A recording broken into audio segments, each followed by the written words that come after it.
investir. Le match des traders. Mathieu Serron, trader et fondateur de Galileo Trading avec nous ce matin. Bonjour Mathieu.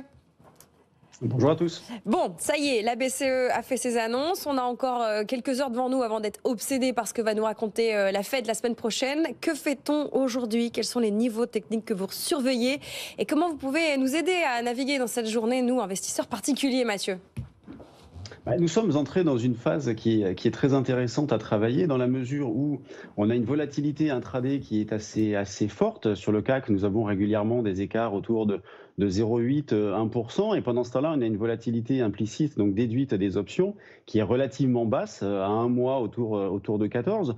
Donc il y a pas mal de choses à faire dans ce genre de contexte-là. En ce qui me concerne, à court terme, je continue de travailler un biais baissier sur le CAC et je profite de chaque rebond pour vendre. J'ai d'ailleurs fait ce matin dans la zone des 7480, 7500, dans l'idée de viser un retour sur 7450 et puis 7425 éventuellement. Donc, vous voyez, je vais chercher justement ces écarts-là de 0,7, 0,8% qu'on peut accumuler un grand nombre de fois. Et puis lorsqu'on arrive en arrière, comme je vous l'indiquais la semaine dernière, selon moi, sur le CAC autour des 7350, 7400, sur le SP500 autour des 5400, sur le DAX sur les 18 150, 200, on arrivait sur des niveaux un peu charnières, des niveaux pivots.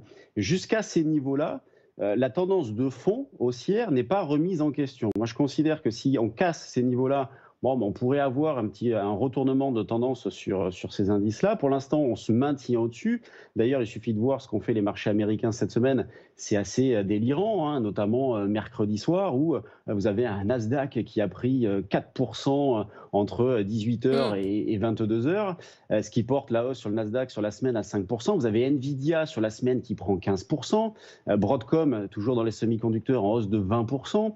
Donc, il faut faire preuve quand même d'une certaine agilité dans le contexte actuel, parce qu'on peut vite aussi se faire attraper, être pris un petit peu à contre-pied. Mais en tout cas, moi, je considère toujours que lorsqu'on arrive sur les niveaux que je viens de mentionner, nous sommes sur des niveaux de rebond qui sont tout à fait possibles. Et c'est pour ça, comme je disais, que la volatilité implicite était assez basse. Et moi, je privilégie un scénario haussier par le biais d'options et d'achat de call, ce que j'ai fait cette semaine. Et donc, à court terme, je viens sur le CAC venir ponctuellement tenter des petites ventes, tenter pour viser des petits replis.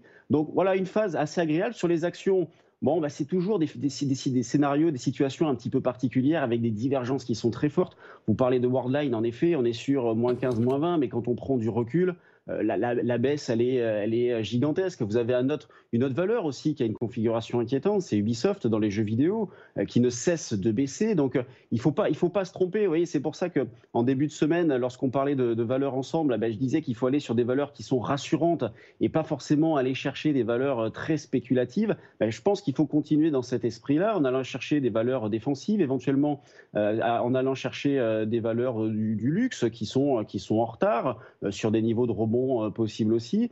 Et on notera aussi la divergence entre le CAC et le DAX, puisque, une fois n'est pas coutume, j'ai envie de dire, le DAX performe grâce au secteur automobile. Le secteur automobile pèse environ 10% dans l'indice allemand, et pour l'instant, elles sont bien orientées. Elles ont beaucoup souffert, à l'image de nous, par exemple, Stellantis ou même Renault. Elles ont beaucoup souffert ces derniers temps, et là, elles amorcent une petite reprise. Mais attention, pour l'instant, c'est rien de bien solide sur ce secteur-là. Merci Mathieu. En face de vous, Alexandre Baradez, chef analyste chez IG. Comment vous rebondissez sur ce que nous dit Mathieu, Alexandre, et quel niveau technique vous surveillez de votre côté?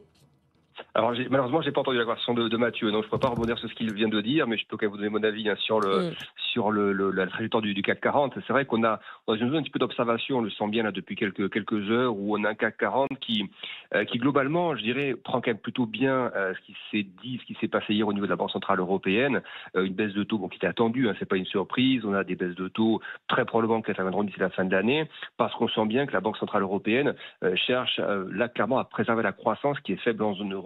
Et on le voit d'ailleurs dans les prévisions de croissance. On voit que les nouvelles prévisions de croissance pour l'année en cours et pour les 2 prochaines années ont été un petit peu révisées à la baisse.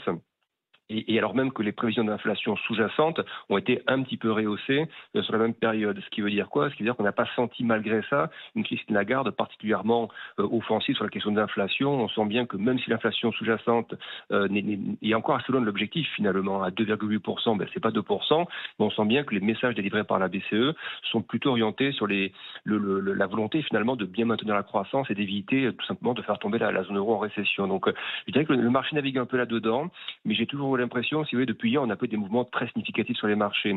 Il n'y a pas de niveau de palier important qui a été cassé, ni à la hausse, ni à la baisse. Donc, je ne vais pas dire que c'est un non-événement pour le CAC 40, mais ce n'est pas en tout cas l'élément qui va faire que le marché va aller chercher les 7008, qui sont une vraie zone technique, ou qui va faire retomber le CAC 40 à 7300, qui est le palier important à surveiller à court terme. Je dirais que c'est plutôt du côté des États-Unis que ça va encore une fois se passer. C'est-à-dire qu'aujourd'hui, par exemple, si vous regardez l'après-midi, on a un chiffre qui va être sur la confiance des consommateurs américains. Alors, c'est pas un gros chiffre habituellement, ça, la confiance des consommateurs. On aurait plutôt les ventes détail, on aurait plutôt les commandes de biens durables. Mais pourquoi le marché va surveiller ça? Parce que tout l'été a été émaillé par des chiffres de qualité, on va dire, irrégulière sur les États-Unis, parfois des chiffres rassurants, parfois des chiffres inquiétants. Et donc, on essaie tous, et les marchés mondiaux essaient de lire ce que sera la trajectoire économique américaine dans les mois à venir. Et donc, si on voit par exemple que les consommateurs américains ont moins confiance, ça c'est le genre de petits signaux qui ne risquent de pas plaire au marché. Vous voyez, je pense qu'en fait, les marchés US bougeront et l'Europe bougera avec. Donc on a l'impression qu'en Europe, on est toujours plutôt focalisé encore une fois sur les questions américaines.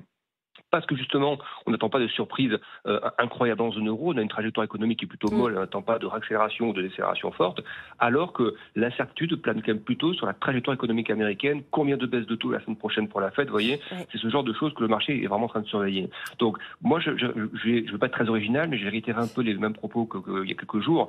C'est pour moi, les signaux forts, ou en tout cas beaucoup plus rassurants sur la trajectoire du CAC 40, ils apparaîtront quand on retouchera la zone des 7700, 7800. Je suis pas inquiet pour le CAC moyen terme, mais disons que pour les signaux d'impulsion court terme, on franchit enfin des zones qui ouvriront la voie à un rallye haussier nouveau, c'est plutôt 7750, 7800. Tant qu'on est en dessous, je pense qu'il ne faut pas accélérer sur la volonté d'aller plus haut sur le CAC pour l'instant, il ne faut pas se précipiter en tout cas.